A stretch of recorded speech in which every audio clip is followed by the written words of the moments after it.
it doesn't, it kind of doesn't They're make pine, sense. like, are they tagged It's from? okay. I mean, it's not, that it's not legal, but it doesn't make sense. Yeah, we'll do it that way moving forward. Yep. Okay. Yeah, Okay, we'll just so- do it, we'll just do it. Because technically, that's what it's saying, like, Yeah. it should be ready to add this first section. So it's not like a first and Oh, second at the same yeah, I time, get that that. should have been there, and then this can be here. I wasn't sure how, because it's just, maybe it's only second time. Okay. It's just like, we Nah, have Josh. a release, No, I get it. and then we have a motion, and then we have just a motion, so that's all. But Okay, yeah. all right, and then I'll just do all our keys twice on one, like, Me So too. it comes up there. What's new? No, this is like, This is, it feels so different. This is, okay, all right. Yeah. nice pictures. this is my first. I was here last week, or last meeting, but I had a hearing, a video hearing. So I didn't come in. Did I take your seat? No, I'm only, She's speaking. fewer steps to walk when I Yes. go to the podium. Less chance to trip. Listen, I And might just have- a I might have reminder, some no one's cocoa. safe, you're all on camera, okay, so. That's Yeah. right, good to know. Yeah, There's no, we have, it doesn't matter where you are. Hasn't started yet though, right? No, Okay, but- just let me know. 15 minutes ago, dude. my thing is like, I assume if I I have didn't, no- it's okay, there's sorry. many ones of the week. Okay. And this attorney was on and it was a callable list type hearing in workers' comp. He didn't have his microphone muted. He was making fun of another lawyer on the call, and the judge was trying to say to him, "Counselor, you're not muted. Counselor, you're not muted." And he just kept going on, and finally the judge had to mute him. And when his hearing was finally called, she said, I just have to ask you to, be aware that you're in a courtroom. When you're on video, you're in a courtroom, you have to behave. And he said, I thank you. Rather than just saying, I'm sorry, Your Honor, I won't do it again. Judge Sullivan? She was just like, okay, whatever.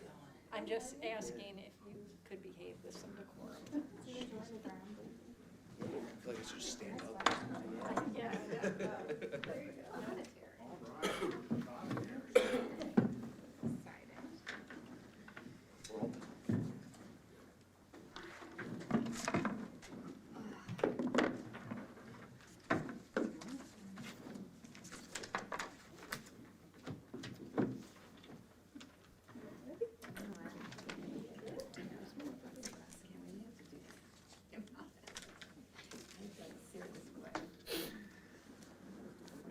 All right, we good? All right. Good morning, everybody. I am pleased to call to order the June 17th, 2021 meeting of the Montgomery County Board of Commissioners. Note the presence of all three commissioners, and I'm going to ask our prothonotary, Noah Marlier, to lead us in the Pledge of Allegiance. I pledge allegiance to the flag of the United States of America and to the republic for which it stands, one nation, under God, indivisible, with liberty and justice for all. Thank you. All right, I have some opening comments this morning.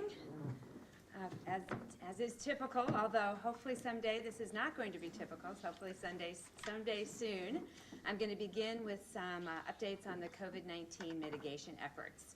So the great news is that we have more than 72% of our total population in the county having received at least one dose of the vaccine, which is fantastic.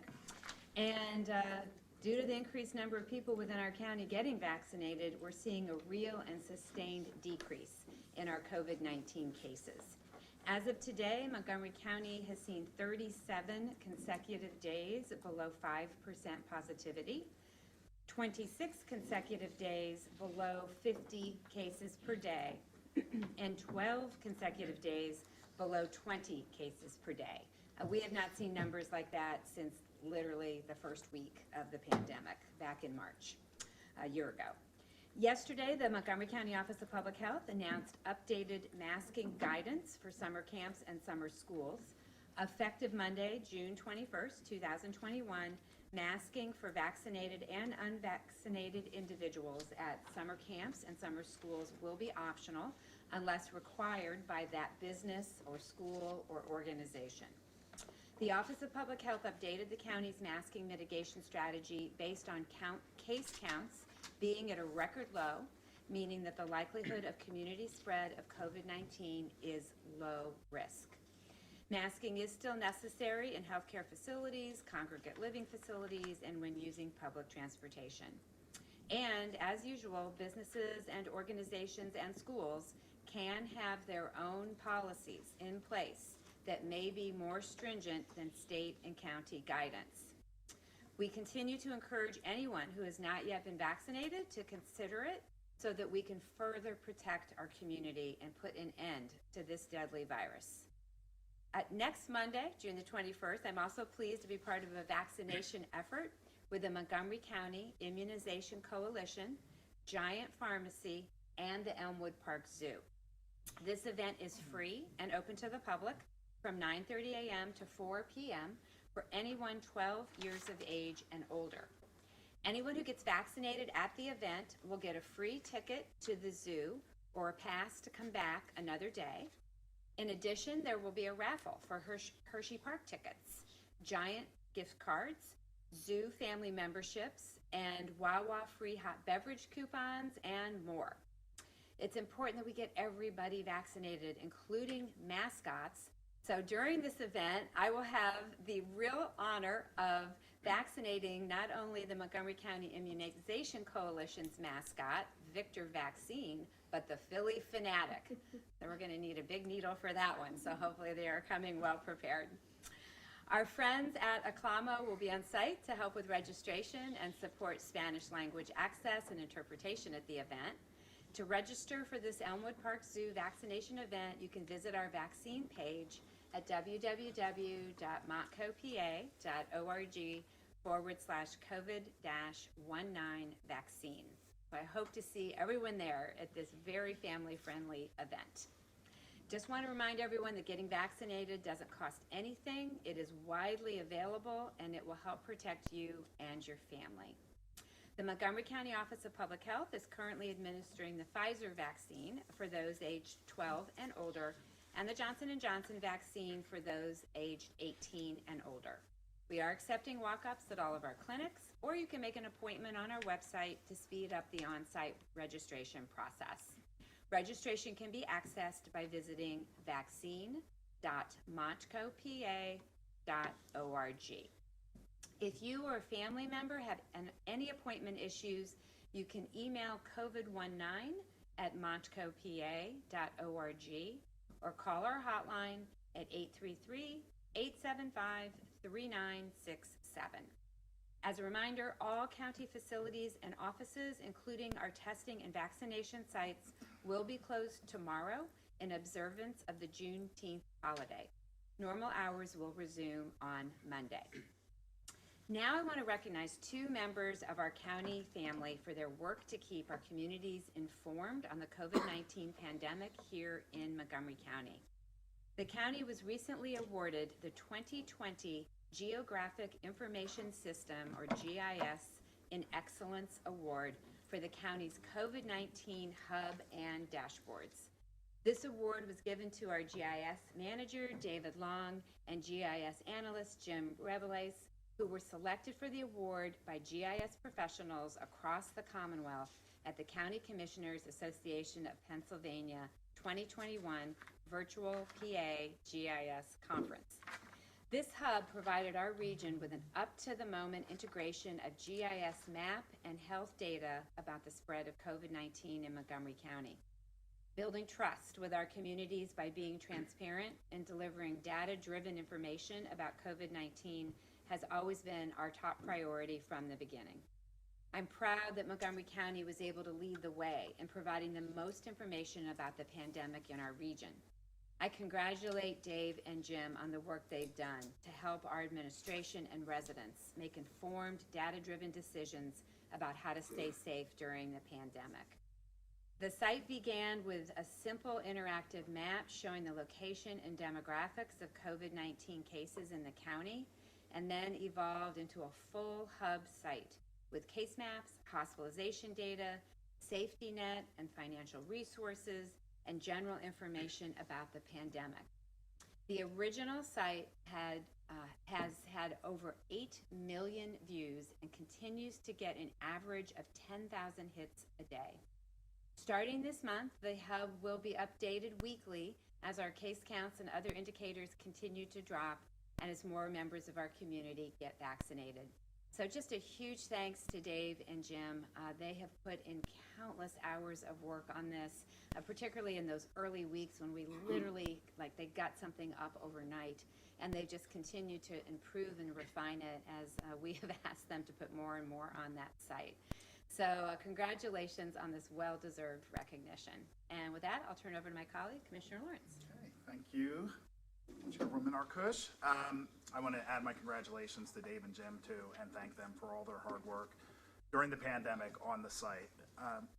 And now I want to talk about Crave Monco, which is a special promotional program from the Valley Forge Tourism and Convention Board to help our restaurants, breweries, wineries, and distilleries as mitigation measures have been lifted. Montgomery County has more than 1,800 restaurants, breweries, wineries, and distilleries. Over 22,000 employees, which is 4% of the employment in Montgomery County. And we know that they've been particularly hard hit during the past year.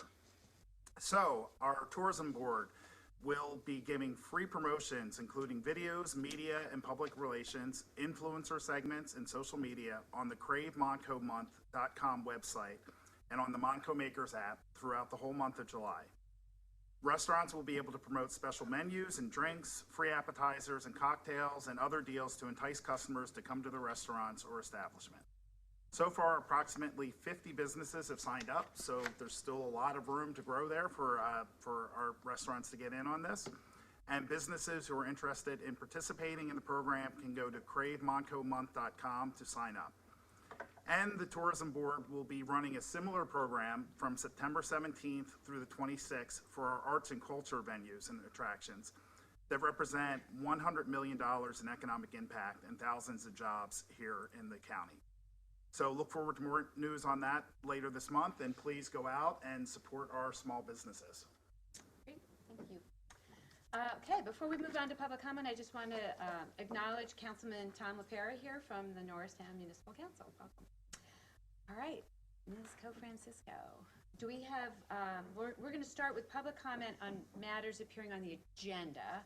Is there anyone in the room who would like to speak to matters on the agenda? Okay, then anyone online? Great. Mr. Stein, would you please read the rules? Absolutely, and good morning. All right, speakers should identify themselves online, or if they're physically present, should sign the list at the back of the room. Speakers should identify themselves by name and municipality. All public comments must be relevant or germane to county business. Under the law, this means that the subject matter of all comments must be limited to issues or items which are currently before the Commissioners for consideration, or which may come before the Commissioners for consideration at a future meeting. Whether a matter is germane to county business is a determination to be made by the county solicitor. Profane, slanderous, or discriminatory language or comments will not be tolerated in accordance with the county's non-discrimination policy. Time limit of 2 minutes will be monitored, and county staff will respectfully request speakers to conclude their comments if the speaker goes beyond the time allotted. The board is not required to respond to public comments during the course of the meeting, so the public is reminded that this is not an opportunity for questions and answers or dialogue. The board chair may direct appropriate county staff to follow up on any questions or additional comments after the meeting. Disruptive behavior, including but not limited to yelling from the seats or attempting to disrupt the meeting in any other way, arguing with whether matter germane to county business once the solicitor has made a determination of such, or refusing to yield the floor once time has elapsed and being requested to sit down, shall be grounds for removal or muting from the meeting without further admonishment or warning. And as always, commissioners welcome written correspondence, comments, and feedback at commissioners@montcopa.org. Thank you, Mr. Stein. All right, Ms. Co-Francisco. Okay, our first person with their hand raised is Laura Lehman. You are now unmuted. Hi, Commissioners. Laura Lehman from Abington Township. And I wanted to thank you for setting a meeting. I was very excited that we finally had a meeting to discuss some of the issues, but unfortunately, the answers that I got at that meeting were exactly like being at this board meeting, where literally, apparently, nothing is going to be addressed. So the 2 minutes for 30 items on your agenda is a violation of sunshine law. it's not a reasonable amount of time to speak. If I had 3 items or 4 items and you said 2 minutes per item, or if you have more than 5 items, 1 minute per item, that might be reasonable. So we haven't solved anything with the meeting when you actually acted in the meeting the same way that you're acting here. This is our rules, and it doesn't matter. By law, by sunshine law, we are allowed to argue over what's germane. In other words, to tell you what we perceive to be the problem with Mr. Stein's judgment on that. And you aren't providing that. You have a chat, but our end of the chat is disabled. And all you have to do is make that abled, and you're following the law. So it is distressing to see you not following the law. I also see on your agenda, you have item K14, contract renewals for Health and Human Services. I would like to have an answer. I know you're not required to give one, but I would like you to give one as to whether you have anyone at the county who oversees massage parlors in any way. There's state law on the permits for the owners and local law that we have enacted in Abington, but does anybody oversee anything in the county on massage parlors? Thank you. Thank you, Ms. Lehman. Anyone else on agenda items? Yes. We do have someone who is logged in as RSVP. If you could please identify yourself. You are now unmuted. This is John Krzminski. Good morning. My name is John Krzminski. I'm a resident of Horsham Township and a former corporate risk manager. I've spoken to you twice before regarding the safety of older and disabled long-term care residents during the outsourcing of the ombudsman function. The proposed outsourcer, Carrie, currently manages an ombudsman program in parts of Philadelphia. However, learning to manage ombudsman services in Montgomery County, which has a program that is estimated to be 4 times larger in number of beds and number of facilities, will be a huge challenge for Carrie. Ombudsman services, largely relationship-based in nature, are not easily scaled, nor is there a lot of obvious leverage to be had when a small program from Philadelphia tries to absorb one the size of Montgo's.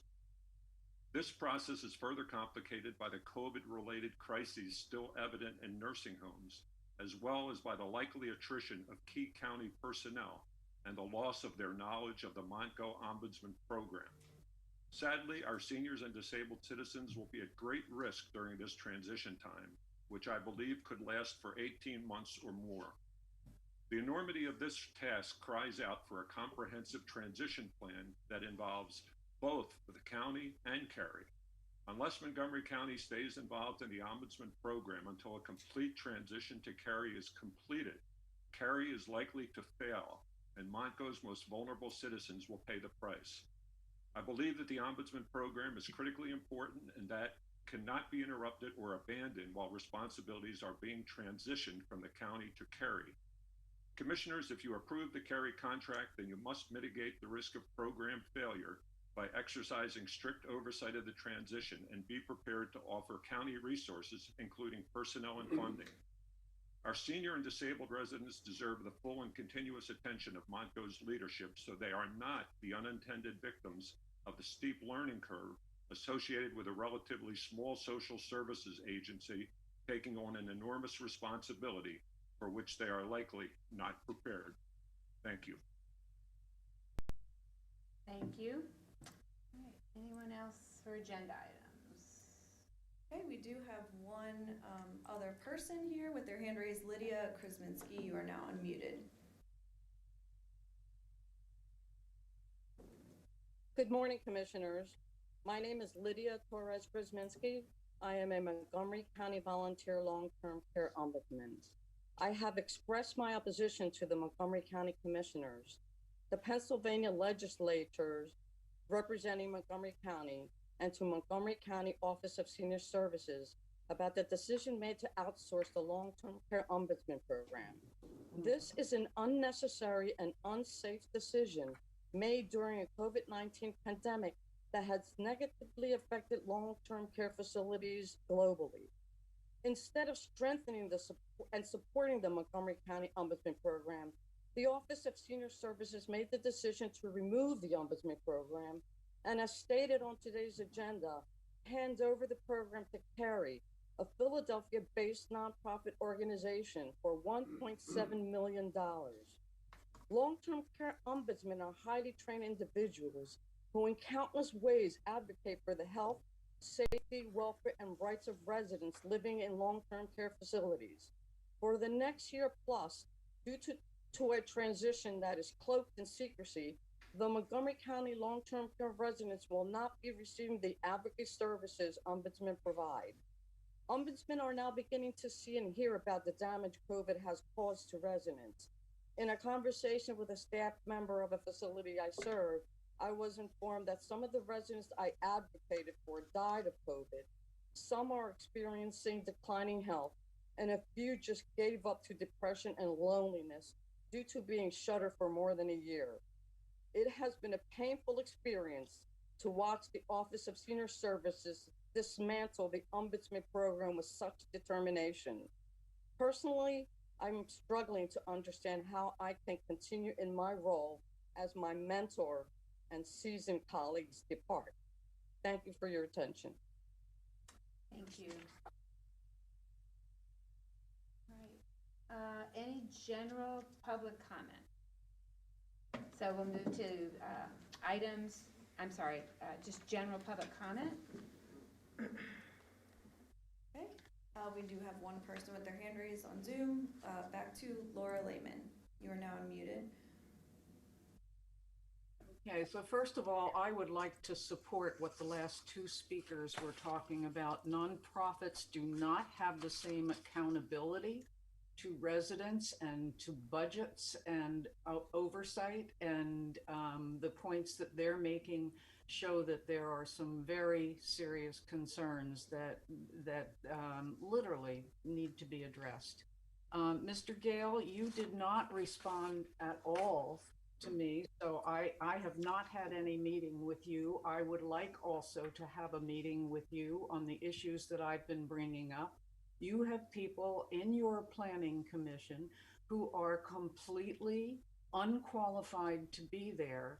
And when I showed you documentation, including testimony from the township, the former township manager, it was ignored as though, okay, the law hasn't adjudicated this a felony yet, and so therefore it's not a problem. I'm telling you, I have documents. Those are documents. That's testimony. There's a whistleblower suit. I don't know what more you would need to say that you will investigate further and not employ people like that who have problems with the exact things that they are overseeing. And you said he's overseeing general planning and the creation of the plan, and that's not the case. Those general plans and overviews often have to do with what the developer's rights are and what our local laws are. And that man should not be, we're talking about Steve Klein, should not be in that position. And Nathan, who is our planner, also has a conflict. He's paid by the developer to help write the plan that he is going to oversee, and paid by the taxpayer. That needs your attention. Please act. The response that I got about the meeting was completely unsatisfactory. Thank you, Ms. Lehman. All right, anyone else for general public comment?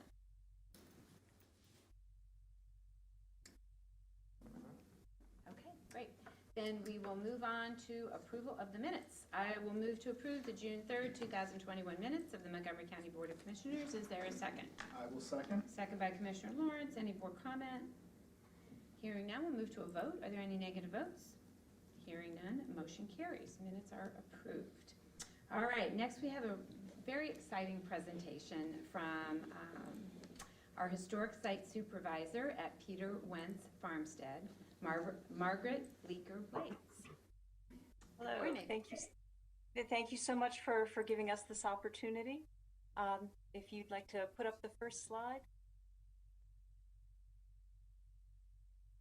We will be looking at a front view of the Peter Wentz farmstead in Worcester Township. The house was built in 1758, and the property was purchased by Montgomery County in 1969. The Peter Wentz farmstead is one of 5 historic properties owned by the county. Historical documents have played a truly major role in the restoration and preservation of the Wentz farmstead and of all the historic properties. The county was originally interested in owning Wentz because we could prove through several records in George Washington's papers in the Library of Congress in Washington, D.C., that Washington really did sleep here 2 different times during October of 1777 for a total of 5 nights. But the Wentz farmstead is also important to preserve because it's an excellent ambassador for a much larger number, a great number of stories in this area.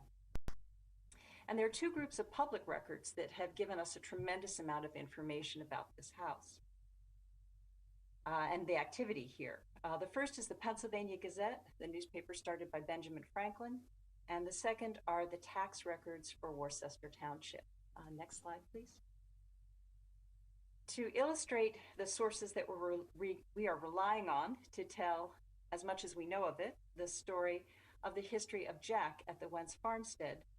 Jack was an enslaved person who was in residence at the farmstead for a number of years in the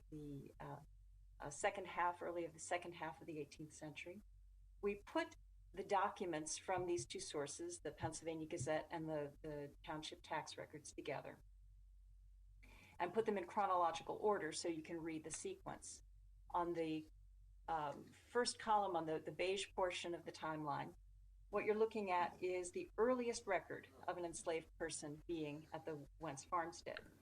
This is an advertisement in the Pennsylvania Gazette dated November 6, 1766, and it was placed by Peter Wentz of Worcester Township, stating publicly that a Negro man, Negro being the word that was most frequently used during the 18th century to describe an enslaved person, a person named Jack had run away. And Wentz is advertising saying anyone meeting Jack is asked to secure him in a jail or to return him to Wentz in exchange for a reward. The next piece down in the column, titled Burlington, November 10th, 1766, is also from the Pennsylvania Gazette.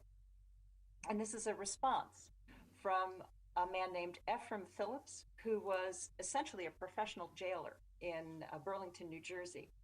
And Phillips is stating that Jack has been secured. Jack told Phillips that he is owned by Peter Wentz of Worcester, and that Peter Wentz is publicly notified that unless he comes to pay the jailer and take Jack away, Phillips will simply sell him. It appears that Wentz did come and redeem Jack and bring him back to the farmstead. Next slide, please. Here in the 1767 tax record, we see Wentz's tax assessment showing that he's taxed for the value of 1 Negro, most probably Jack.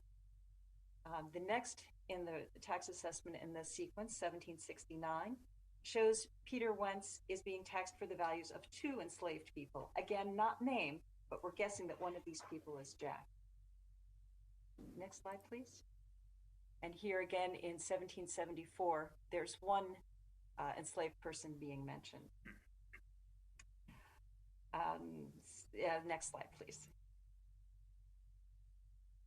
On January 11th, 1777, the issue of the Pennsylvania Gazette, we find a second so-called runaway ad placed by Peter Wentz of Worcester Township, notifying the public that Jack escaped a second time. Jack is described as being, and I'm quoting from the Gazette here, about 34 or 35 years of age, 5'5" or 5'6" tall, his left leg much thicker than the right. He has on a new white linsey jacket, buckskin breeches, light blue yarn stockings, new shoes with large brass buckles, and a good wool hat. Wentz later goes on to say that Jack says he has liberty from me to look for a new master, and Wentz is requesting that Jack again be held. He'll pay a reward and reclaim him. To help give Jack more of a physical presence in the house at once, a very exacting reproduction of all of the clothing items mentioned in this runaway ad were produced. The linsey woolsey fabric was hand woven. The clothing was also made by hand, and it's now on display in the loft of the house, along with a panel illustrating the paper trail that we traced to come up with this information. But looking back at these documents, it still leaves us with the unanswered question. The second time, was Jack successful in his attempt to escape?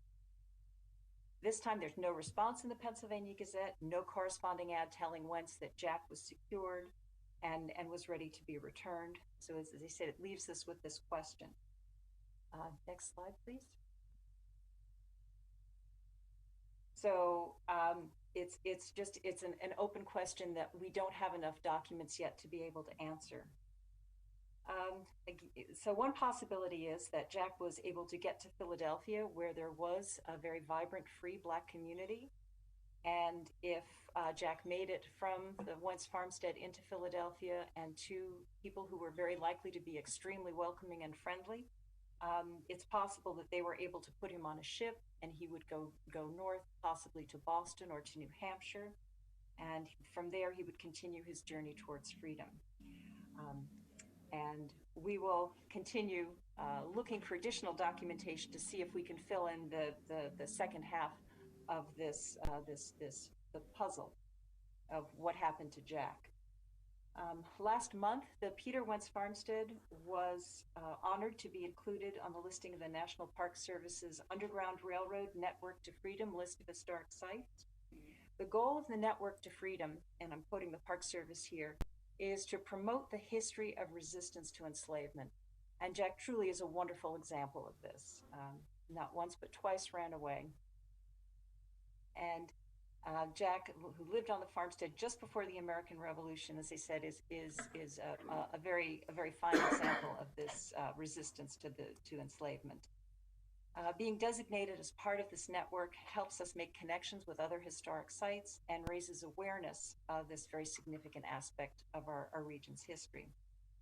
In closing, I'd like to recognize Virginia Kopacki, who is our former museum educator at the Wentz farmstead, for sending in the nomination of the farmstead to the Park Service. Thank you, Jenny. And also recognition goes to Sarah Beal, Kim Boyce, Ruth Conrad, and Linda Snyder for their work assembling the documents and for working on the exhibit in the loft at the farmhouse. Just to let people know, the farmstead is open every day except Mondays and holidays. You're always welcome to walk the grounds on your own during our open hours. If you'd like a tour, which includes information and more detail about Jack, we are doing tours by appointment of the house, and when you call to make your reservation, please let us know that you are interested specifically in the tour with extra information about Jack, and we would be more than happy to do that for you. You can contact us either through the county website, which is www.montcopa.org, and look for the Peter Wentz farmstead, and both our phone number and email contact information is right there. So I'd like to thank you for this opportunity to let people know about this and welcome people to come to Wentz. Great. Well, Margaret, thank you so much. And it is so important that we continue to find these stories, reveal these stories, share these stories with our community.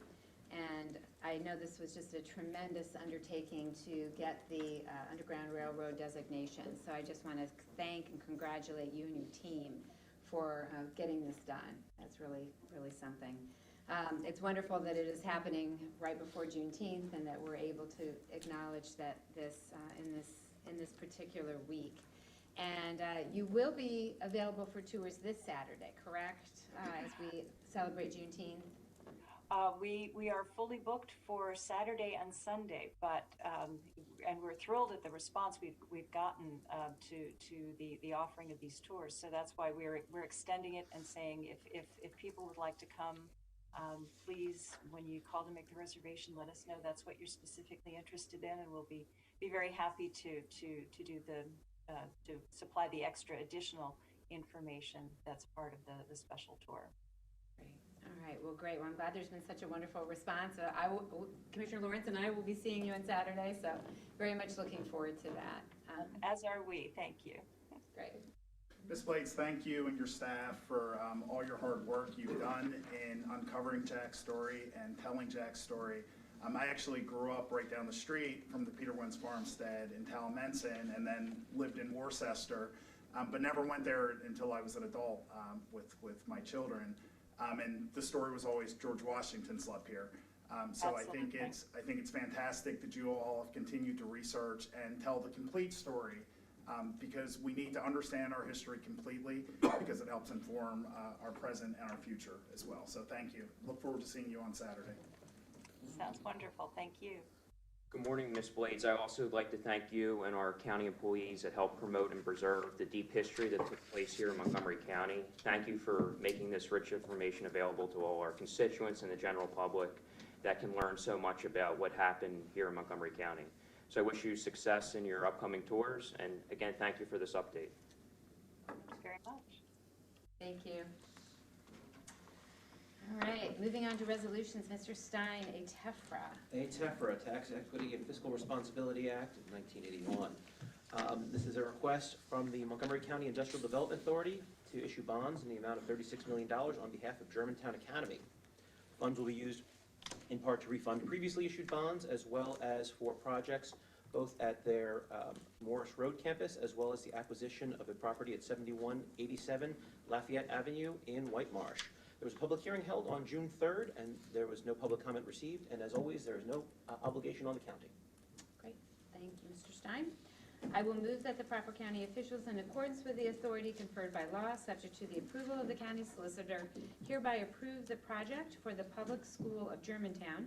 Be it further resolved that the approvals and declarations in this resolution shall in no way pledge or otherwise obligate the credit or taxing power of the county, nor shall the county be liable for the payment of principal, interest, or premium, if any, on any obligations issued to finance the project, nor shall the county have any obligation or liability whatsoever with respect to the project. Is there a second?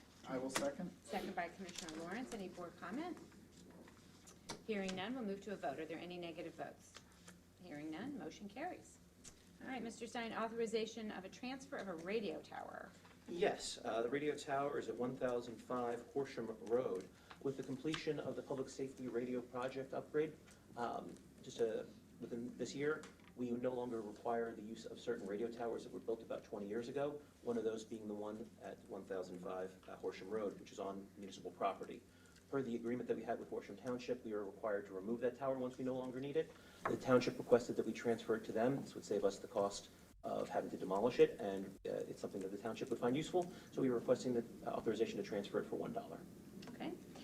I will move that the proper county officials, in accordance with the authority conferred by law, subject to the approval of the county solicitor, are hereby authorized to transfer the radio tower located at 1005 Horsham Road to Horsham Township for a purchase price of $1. Is there a second? I will second. Second by Commissioner Lawrence. And Mr. Stein, I just want to just confirm that there is, that Horsham Township would assume all liability associated with this tower. Absolutely. Yes. Anything, okay, terrific. Any other board comment? Okay, hearing none, we'll move to a vote. Are there any negative votes? Hearing none, motion carries. Ms. O'Malley, advertisements of bids and RFPs. Yes, we have a bid on behalf of Assets and Infrastructure for the replacement of the electrical system in 1 Montgomery Plaza. The successful bidder will replace the main electrical infrastructure for the 1 Montgomery Plaza office building. Contract will be awarded to the lowest responsible bidder. A bid on behalf of Assets and Infrastructure for Deep Creek Lake restoration and partial dredging services at Green Lane Park. The project will return water quality to a better biological condition and allow for more water volume and capacity. Contract to be awarded to the lowest responsible bidder. A bid on behalf of Assets and Infrastructure for tree removal services. The successful firm will provide systematic hazardous tree removal service to effectively cut down and remove or return to earth diseased, infested, dying, or dead native or invasive trees that present current safety issues at Green Lane. Contract to be awarded to the lowest responsible bidder. A bid on behalf of District Courts for janitorial services. The successful bidder will provide cleaning services for the district courts. Contract to be awarded to the lowest responsible bidder. A bid on behalf of Sheriff and Security for uniforms. The successful bidder will provide summer and winter uniforms for county sheriff's deputies and security officers. Contract will be awarded to the lowest responsible bidder. RFP on behalf of Health and Human Services for lead-based paint inspector or risk assessor. The successful firm will provide lead-based paint inspection services for the Office of Public Health. Contract will be awarded to the highest rated firm. RFP on behalf of Commerce for redevelopment of 500, 600, and 700 block sections of Washington Street in Norristown. The successful responder will provide plans for the acquisition and redevelopment of the site that conforms to the zoning and economic development goals of the municipality. Contract will be awarded to the highest rated provider. And an advertisement of an RFP for the Southeastern Pennsylvania Task Force. An RFP for project management services. The successful responder will provide project management for the Chester County Fire and EMS Strategic Plan Steering Committee. The contract will be awarded to the highest rated provider. All bids and RFPs are available on the county's purchasing website at www.montcopa.org/purchasing. Thank you, Ms. O'Malley. Okay, we'll be doing this in two motions because of the Southeastern Pennsylvania Task Force. So the first motion will include the county bids and RFPs. I will move to approve the preceding request for the advertisement of bids and RFPs as described by the Deputy Chief Operating Officer, Ms. Barbara O'Malley, and to authorize the proper county officials to execute the same, subject to the approval of the county solicitor. Is there a second? I will second. Second by Commissioner Lawrence. Any board comment? Okay, hearing none, we'll move to a vote. Are there any negative votes? Hearing none, motion carries. Next, I will move to approve the preceding request for the advertisement of an RFP for the Southeastern Pennsylvania Task Force as described by the Deputy Chief Operating Officer, Ms. Barbara O'Malley, and to authorize the proper county officials to execute the same, subject to the approval of the county solicitor. Is there a second? Second. Second by Commissioner Lawrence. Any board comment? Hearing none, we'll move to a vote. Are there any negative votes? Hearing none, motion carried. All right, Ms. O'Malley, awards of contract.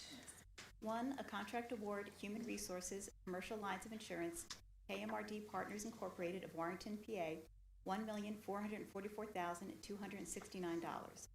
Contract authorizes the purchase of 27 insurance policies for commercial liability coverage through 7/1/2021 to 6/30/2022 term.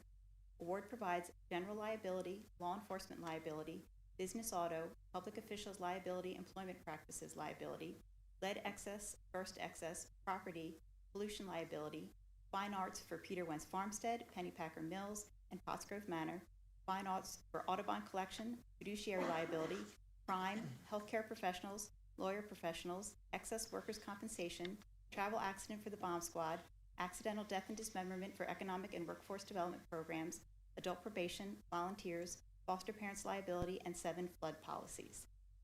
2, contract award, assets and infrastructure, bridge rehabilitation, Loftus Construction Incorporated of Solderton, PA, $1,299,000. Contract provides for bridge construction and rehabilitation for the Stone Arch Bridge at our historic site, Sunrise Mills. Specification 6440 was viewed by 21 providers with 6 responses received. Contract is awarded to the lowest responsible bidder. Contract award, assets and infrastructure, barn rehabilitation, Donald E. Reisinger Incorporated of Westchester, PA, $45,200. Contract provides for the Peter Wentz Barn rehabilitation. Specification 6438 was viewed by 7 firms with 1 response received. Contract is awarded to the lowest responsible bidder. 4, contract award, Information and Technology Solutions Software, SHI International Corporation of Somerset, New Jersey, $73,519.79. Contract provides help desk software used for service request ticketing. Contract is for a 1-year period beginning July 31, 2021. Software is available through a PA CoStars contract. 5, contract award, District Attorney Software, Computer Square Incorporated, Keesby, New Jersey, $35,000. Contract provides research and document depository software for the District Attorney. Software is available through a PA state contract. 6, contract award, Public Safety Truck, GL Sayer Peterbilt of Conshohocken, PA, $129,508. Contract provides a 28-foot box truck for public safety. Truck is available through a PA CoStars contract. 7, contract award, Public Safety PPE, Boundtree of Dublin, Ohio, $29,859.70. Contract provides nitrile gloves for county first responders. Gloves are available through a PA CoStars contract. Contract award, Health and Human Services, Ombudsman Services, Center for Advocacy for the Rights and Interests of the Elderly of Philadelphia, Pennsylvania, $1,702,866. Contract provides ombudsman services for the elderly of the county. RFP 2117 was viewed by 8 firms with 2 proposals received. Contract term is 8/1/2021 through 7/31/2024 with 2 optional annual renewals. 9. Contract award, Health and Human Services, Satisfaction Advocacy Programming, Hope Works Incorporated of Norristown, PA, $655,870 for 1 year. Contract provides youth and family satisfaction surveys for family advocacy programs. RFP 2122 was viewed by 23 firms with 5 responses received. Contract is awarded to the highest rated firm.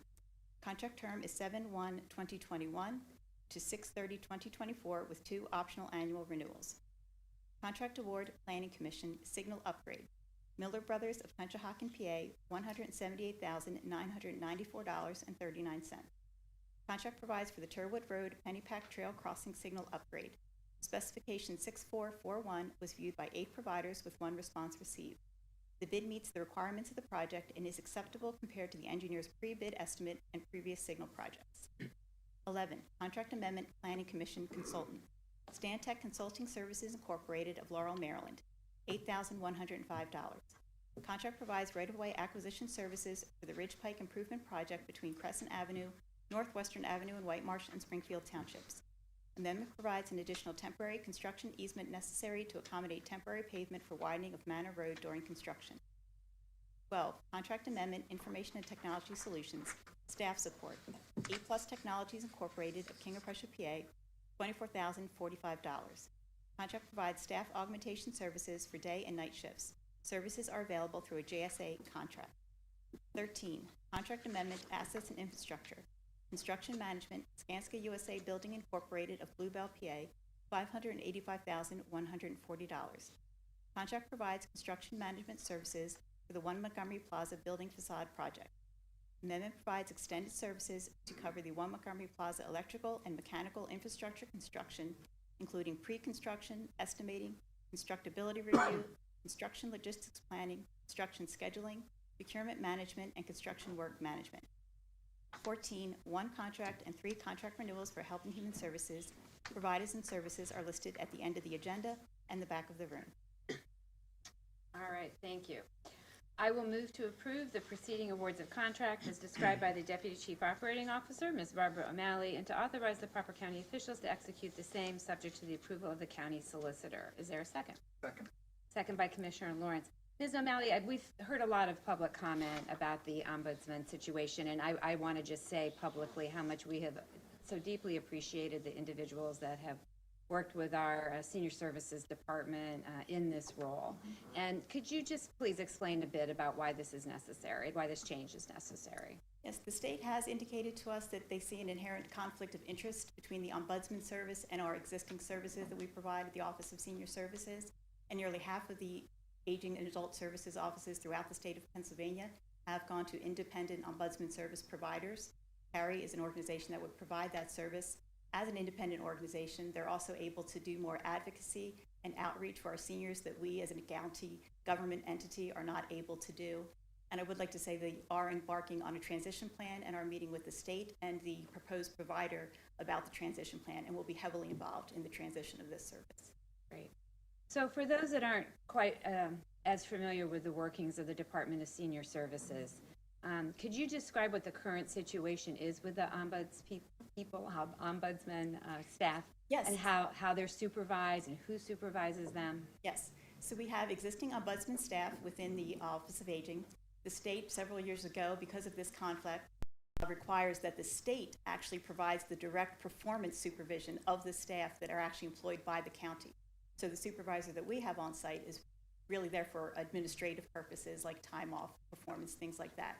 And in fact, that internal supervisor that the county has does not have access to the database that the ombudsman used to manage and provide services through the ombudsman program. So it truly is a state-run program with the staff located within the county. And again, the encouragement and the reason for this is because there is a conflict due to the variety of other services the county provides in terms of determining eligibility and other services we provide as Office of Senior Services. So again, this is something that the state has identified as potential conflict, and obviously using an independent organization as a way to make sure that our seniors get all the services they're entitled to in a conflict-free way. So just to make this crystal clear, under our current scenario, our current employment arrangement, an ombudsman could be advocating on behalf of an individual senior for a program or provision of a service that the county provides, correct? Correct. So another unit. And that is the conflict of interest that the state is asking to be removed. Yes, that we may make a determination or have information or input or some role that would be impacting on the decision of an ombudsman. And I would mention that we have paid ombudsman, but we also have, as we all know, a clear and very diligent volunteer corps as well. And those volunteers will also be able to be utilized under the new system. All right, thank you. Any other board comment? Ms. O'Malley, I would just ask, can you comment on the safeguards that we've put in place from the county as far as oversight as we would transition to this new system? Yes. So again, the state has been a partner with us through this whole process in terms of making this determination to outsource, as well developing a transition plan. So we will be working with the state to identify the complete and absolute transition plan, the role that Carrie will take, the role the county will have, and those specific measures. So I'll be glad to get you those details as they're worked out. But I can assure you we have been part of the process and will continue to be part of the process as Carrie assumes these roles. Okay, thank you, Mr. O'Malley.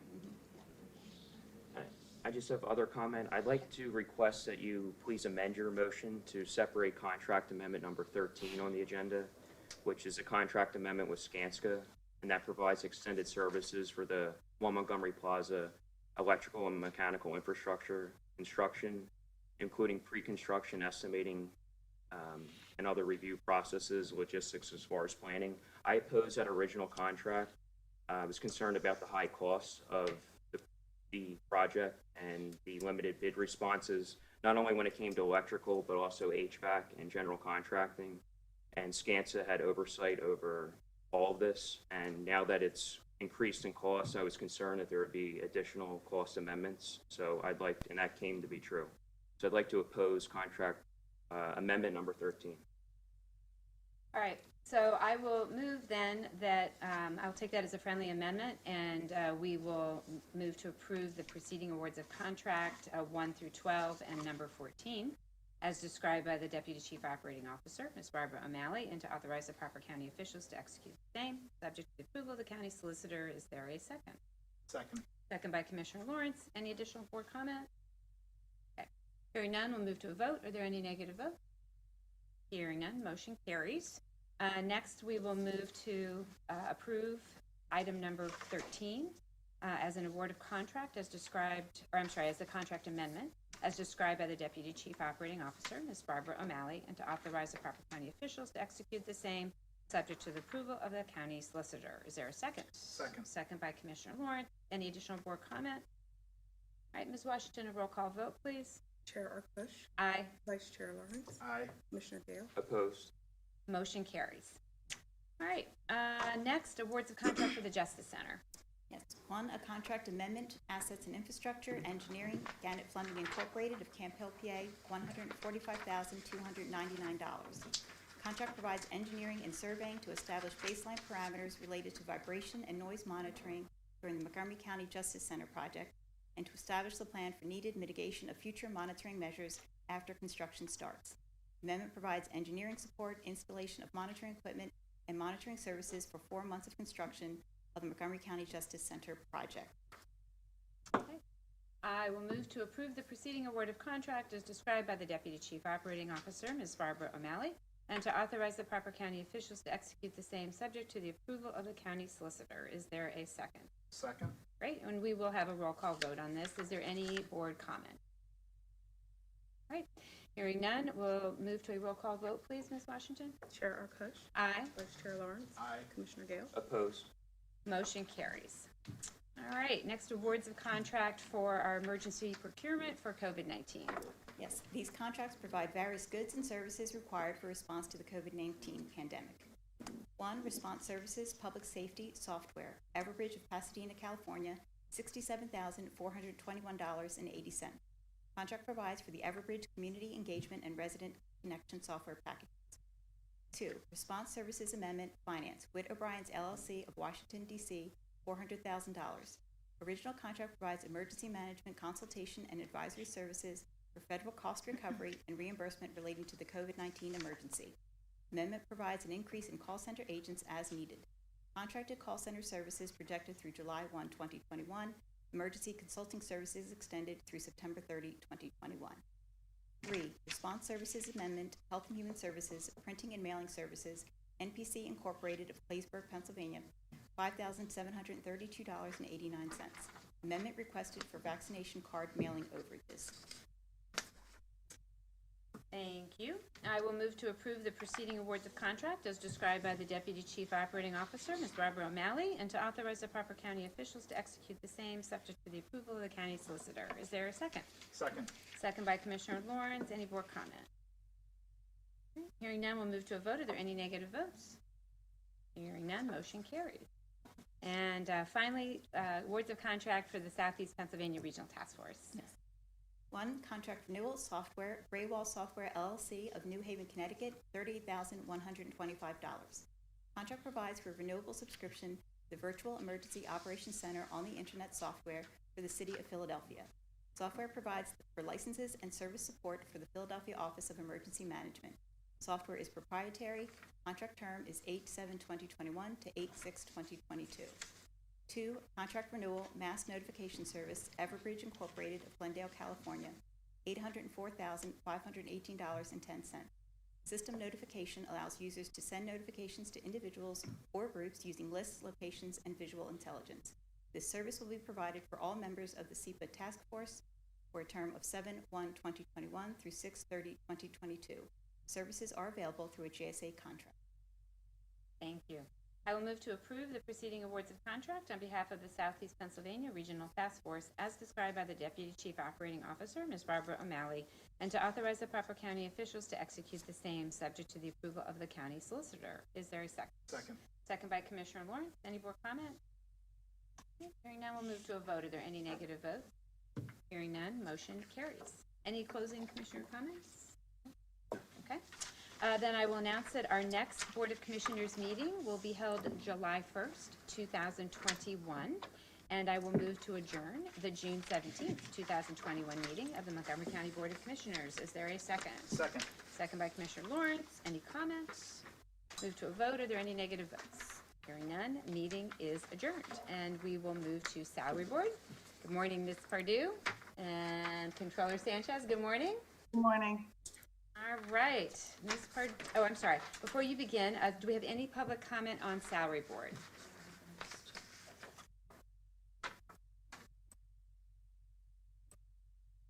We do. Okay. Just want to remind the public that the same rules apply for public comment during Salary Board as our regular meeting.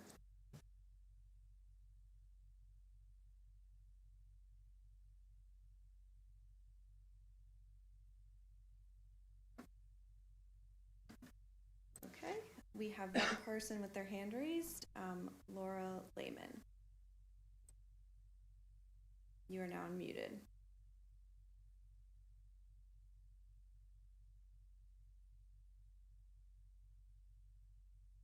Ms. Lehman, do you wish to provide public comment on Salary Board? It looks to us like you're muted. If you are trying to speak, you need to unmute.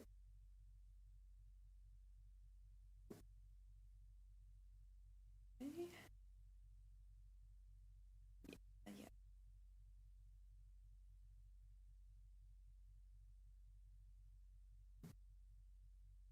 Okay. Okay. Okay, we'll move on then. All right, Ms. Pardue.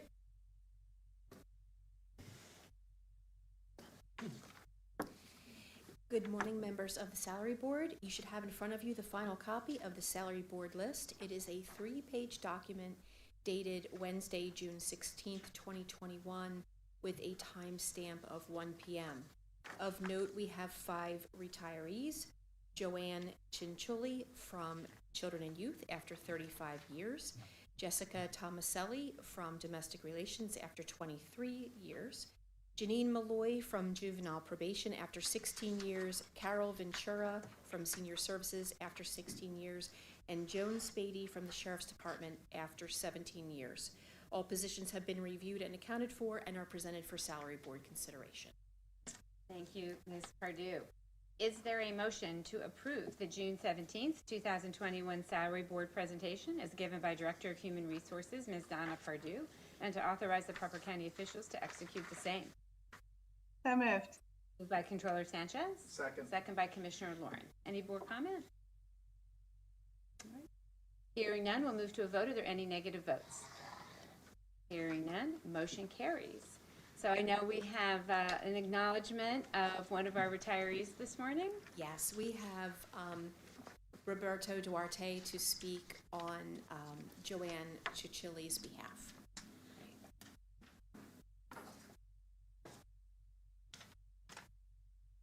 Good morning, Commissioners, and thank you for allowing me to share a few words about one of our long-tenured team members, Joanne Cianciulli, who after 35 years of service to the children and youth of Montgomery County has decided to start a new chapter in her life and enjoy retirement. Joanne started her career at OCY back in 1986 as a caseworker, and she was later promoted to a casework supervisor in 1990.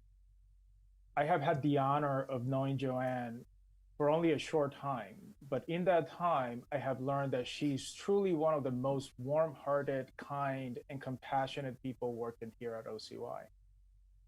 I can only imagine the countless lives of children and youth that she has touched through her empathy, her kindness, and by simply being who she is. Joanne truly embodies the spirit of child welfare professionals. And that is obvious in so many different ways, but particularly in her ability to connect with people. Joanne, I don't know if you are listening to this, but since we met, you have always said to me, Roberto, I am old school, I am old school. And being old school is a great thing in my book, Joanne, and something worth bragging about. I truly and sincerely wish you all the best in your new chapter. You deserve it. Thank you all. Thank you, Mr. Duarte, for those lovely words, and we wish Joanne and all of the other retirees just a long and happy and well-deserved retirement. Any other comments? No? Okay. All right. Well, in that case, is there a motion to adjourn the June 17th, 2021 meeting of the Montgomery County Salary Board? So moved.